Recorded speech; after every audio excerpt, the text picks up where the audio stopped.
Nii, tere kõigile. Hea meel näha, et saal on täitsa täis. Mul on üks väike palve. Ole, tule natuke siia poole. Sa oled natuke kaadrist väljas. Vood nii, tipp-topp.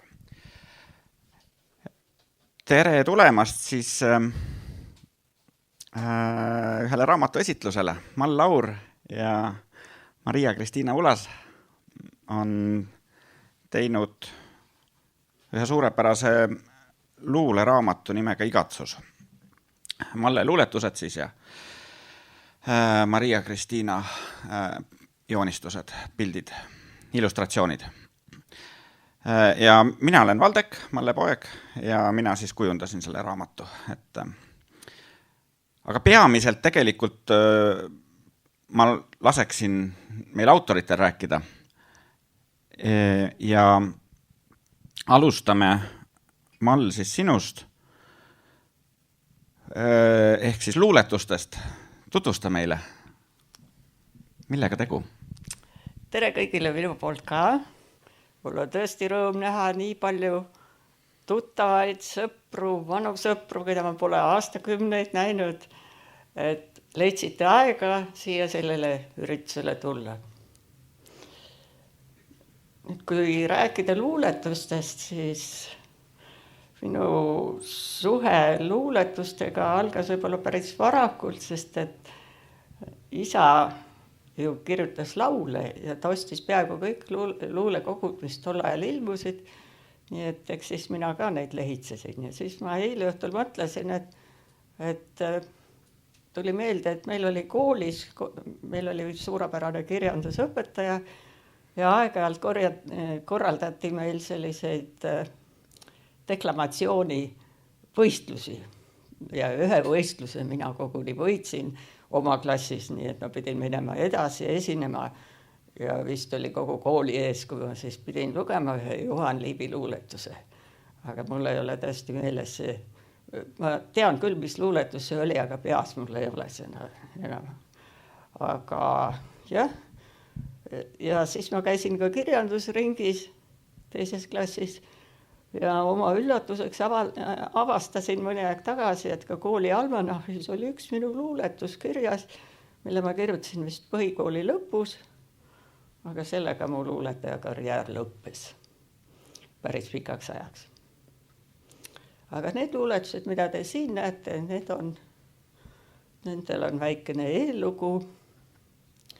Ja see eellugu on selline, et kui minu abikaasa Rein suri, siis ma olin ikka päris suurest masenduses ja läksin oma vanade Tartu sõprade juurde ja seal sõprade hulgas oli ka üks sõber, kes oli varem kaotanud oma teise naise, keda ta väga armastas ja ühine lein meid siis ühendas ja leinast kasvas lembus ja sellest lembusest sai leek.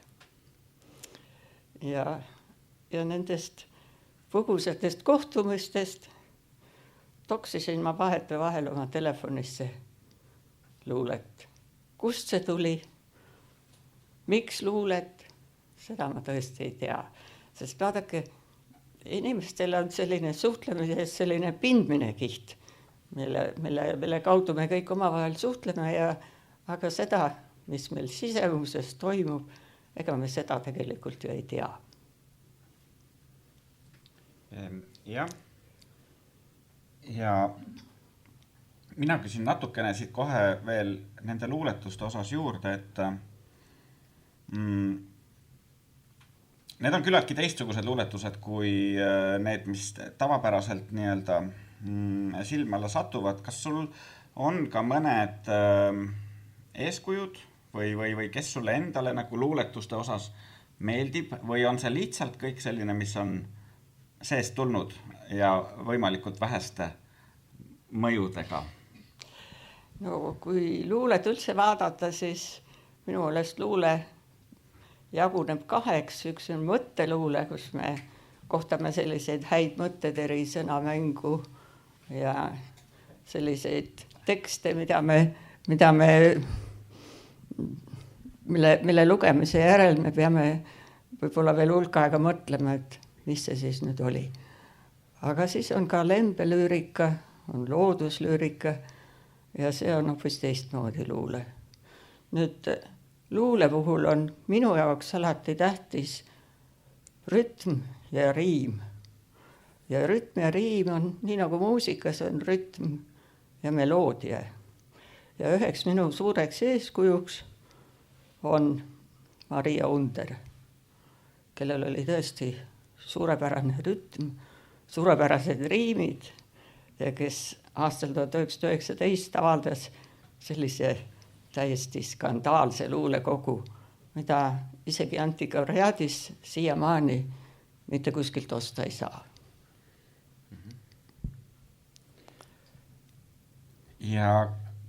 Aga need praegused luuletused on ikkagi, need ei ole nii-öelda Underi luule, need on ikkagi hoopis midagi muud. Need on hoopis midagi muud, aga mul on seal ka selline avaluuletus, kus ma deklareerin, et ma ei ole Maria Under. Et sa defineerid ennast läbi selle, kes sa ei ole. Just, põhimõtteliselt jah. Aga kui te hakkate lugema, siis ega see luule on ka väga siiras ja otsekohene ja võib mõne koha peal isegi öelda, et natuke ehk skandaalne või kõlvatu. Ma ütleksin, et see on pigem nii-öelda kompliment, kui et kõlvatuks ma nüüd küll ei peaks. Aga väga, kui mina neid lugesin, siis ikkagi nagu nii-öelda lõikas seest, et hästi siiralt kirjutatud. Aga eks ma natuke ju loomulikult kõrvalt ju tegelikult tean ka, mis see taust oli, eks ju, et see tegelikult peegeldub sealt väga hästi välja. Jah, aga üleüldse, kui te nüüd hakkate neid luuletusi lugema, siis minu niisugune eesmärk on see, et ärge mõelge minu peale, vaid mõelge enda kogemuste peale ja kui see teid kõnetab teie enda kogemuse läbi, siis ma arvan, et ma olen oma missiooni täitnud. Nii et siis ühel päeval ma nägin selle aasta algul, et mul on neid telefonis on neid luuletusi ikka üksjagu. Ja telefoni toksides on see eelis, et seal jäävad ka kuupäevad peale. Nii et tekkis nagu niisugune kronoloogiline jäda ja vaatan, et ohoo, et polegi viga. Et tõmbasin nad kõik ühte faili kokku ja neid oli ikka päris palju, sest et ma olin alustanud ju aastal 2023 ja nüüd on aasta 2026. Nii et jah, nii see sündis, panin kõik kokku, andsin oma kallile sõbrale lugeda ja tema leidis, et tingimata tuleb avaldada. Ja mina olin algul sellele täiesti vastu, sest et kes see siis tahab oma sisemaailma avaldada? See peab jääma ikka saladuseks. Aga siis hakkasin mõtlema, et aga mine tea, et võib-olla tõepoolest kellelegi äkki on need ka huvitavad. Aga et kui avaldada, siis peab olema ikka korralik raamat ja heade illustratsioonidega. Ja hakkasin otsima kunstnikku, kes tuleks minu mõttemaailmaga kaasa. Ma olen käinud 2025. aasta alguses EKAs ühel kunstikursusel, joonistamiskursusel, sest kunst on teine minu suur lemmikala.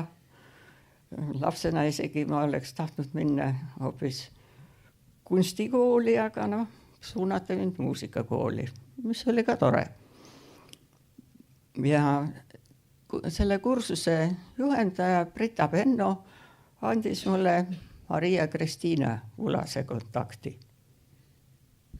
Jah, nüüd olekski siis hea aeg rääkida natukene neist illustratsioonidest.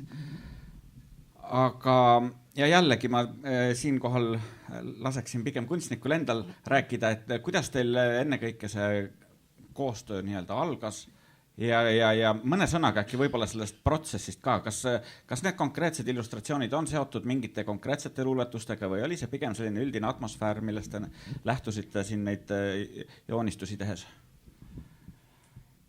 No ma olen muidugi väga tänulik niisuguse võimaluse eest, kui Mall Laur seda välja pakkus. Sellepärast, et ma olen oma loomingus küllalt palju kasutanud niisuguseid lembemotiive ja see luulekogu neid luuletusi lugedes oli niivõrd ehe ja elus ja otsekohene, et see inspireeris mind ka võib-olla leidma vahetumaid kujundeid, kui ma seda varem olen tegelikult teinud. Et ega mina ka niisugusi joonistusi niisugusel moel varem teinud ei ole ja ma püüdsin leida nagu neid kujundeid, mis vastaksid oma otsekohesuses, vastaksin nende luuletuste meeleolule. Et nad on mõnes mõttes, nad lähtuvad konkreetselt nendest luuletustest, aga nad ei ole otseselt seotud. Ja ma püüdsin, ma pean oluliseks nagu seda kehalisust selle otseste kujundite kaudu nagu ühendada niisuguse ülevusega. Et ei ole niisugust asja, et kuidagi, nagu sa mainisid, kõlvatu. Et me arvaksime, et meie kuidagi kõige olulisemad tundeorganid tegelikult või kõige tähtsamaid elamusi pakkuvad elundid oleksid kuidagi nagu kujutamist mitte väärt. Et sellepärast ma tahtsingi olla väga konkreetne ka oma kujundites.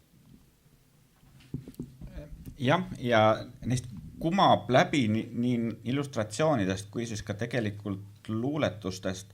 Ja nagu te ka nagu siit kujunduselt näete, see kõik on küllaltki minimalistlik ja mustvalge. Ja mulle endale tundub, et selle võrra nagu mõjusam.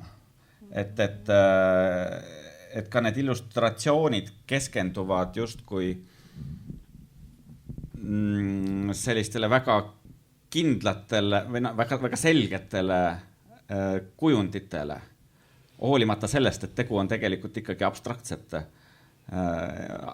joonistega, aga nad nagu mõjuvad väga selgelt.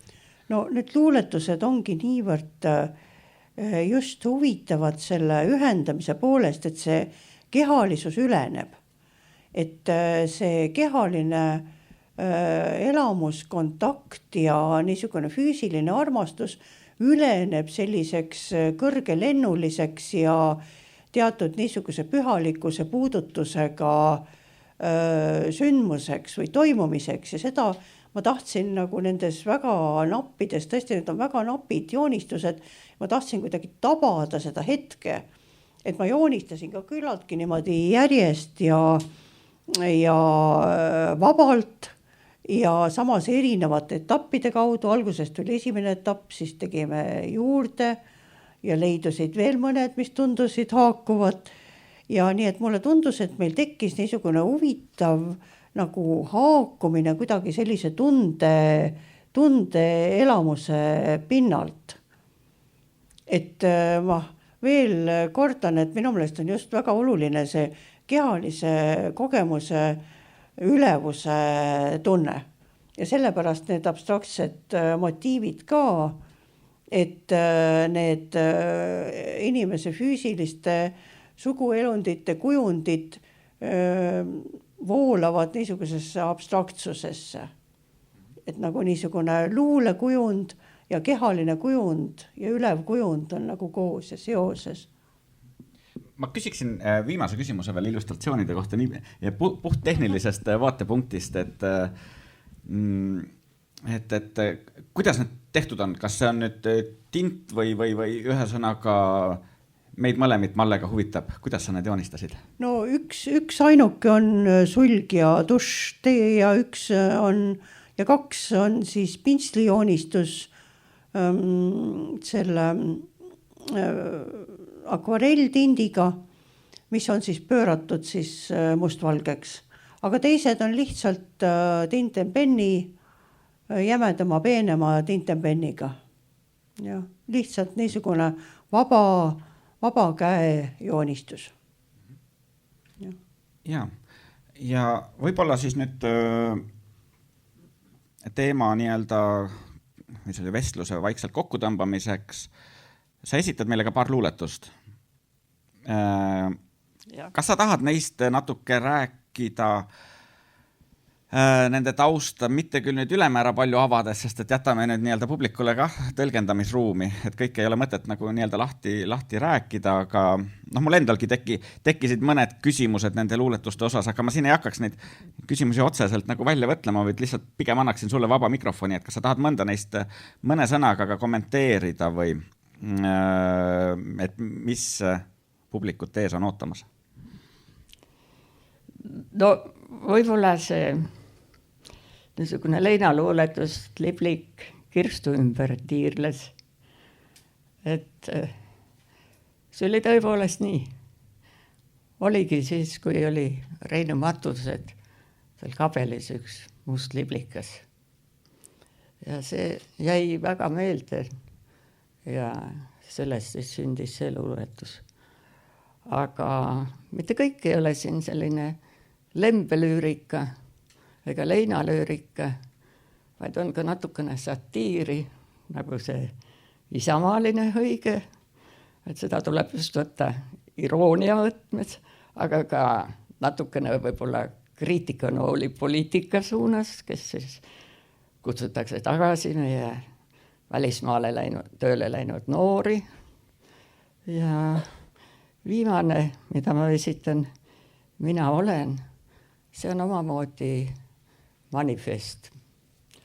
Sest et vaadake, meie keha vananeb ja laguneb lõpuks ja vaim ehk siis teadus koos sellega, aga hing, see ju jääb. Ja see on nagu mingi jumalik olend meis kõigis ja kõiges elavas. Ja sellega ma nagu tahan öelda, et kõik võib laguneda, aga midagi ikkagi jääb.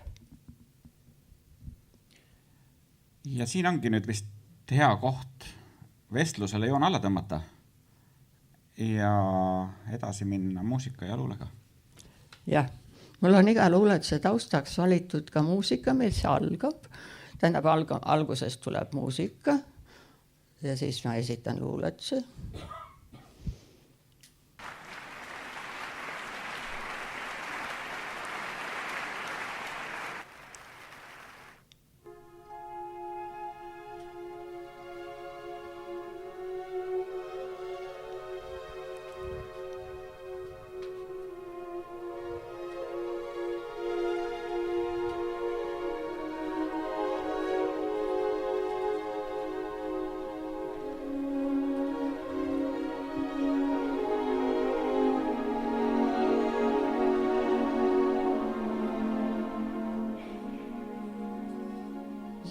Sonett. Me lebasime tasahilju kõrvu. Puus vastu puusa, käsi kinni käes. Ei tundnud puudust lembusest, ei sõnust sõrnust. Kehad silisirgu, puhkel armu käest. Öökapil tasakesi tiksus kell. Ta salamahti lõikab igavikust tüki. Ja kulgemise raja lühikeseks lükib. Ei tunne huvi, kuidas tuksub süda hell. Nüüd olen üksi, sulen silmad, ootel meel. Kuis iganes või millal, tule veel.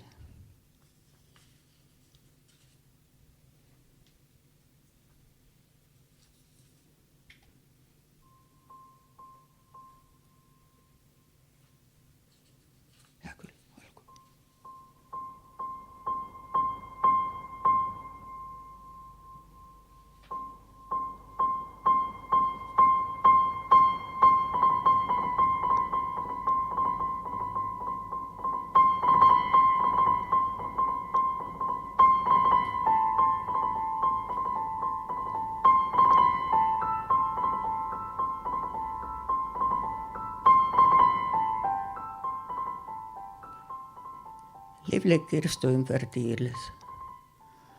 Liblik kirstu ümber tiirles. Kuhu nüüd? Kuhu nüüd? Lahkunud hing, kas selle siirles? tiibu süüd, vaikne hüüd. Ära veel, sa mine ära, valva mind, valven sind. Tasa, eemal linnakärast, lahkus hing, lahkus hing. Livlik kirstu ümber tiirles, mustad tiivad sopsu lõid, mõte igavikku veerles. Kadus oid, kadus taid, üksnes mälestused jäid.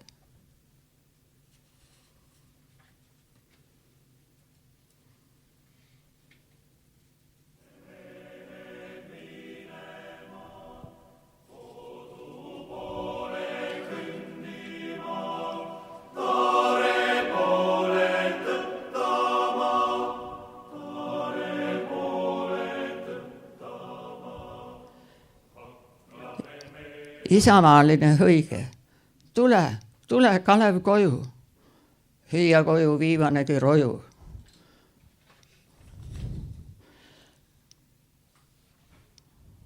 Talli lauta, sõime pudulojus, vangaarvetele hiigelhoius.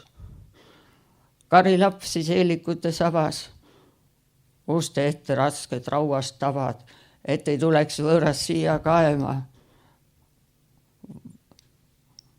Varastama higitööd ja vaeva. Süüta põlema kõik küünlad peerud, et saaks loetud tarkusraamatute veerud. Ära jää sa kauaks Soome randa. Muidu neiud kinnitavad kanda Rootsis, Saksas, välismaisest särast lasevad end meelitada ära.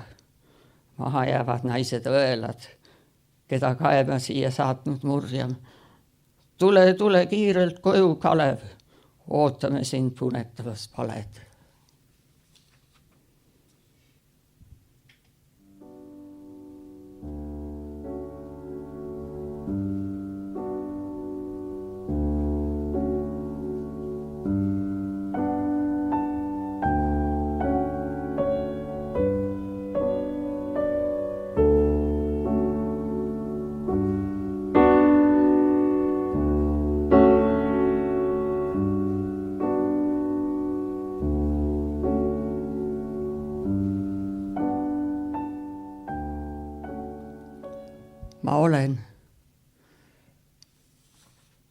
Ma olen igas rohukõrres, kibuvõitsa oksavarres, laines loksun vaikselt randa, liivateri paitab kanda, ma olen. Vihmas abinas, mis langeb, silitades õrnalt pungi, oksapraginas, kus julge jänes tihnikusse tungib, ma olen. Tuulena ma tantsin puude ladvus, puistan lehti uljalt maha, nõrka külma hõngu adun, lumehelbes langen maha. Ma olen ja jään.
mõne hetke annaks publikule ka aega, kas siin on kellelgi mingisuguseid kommentaare, mõtteid või küsimusi praeguse põhjal juba?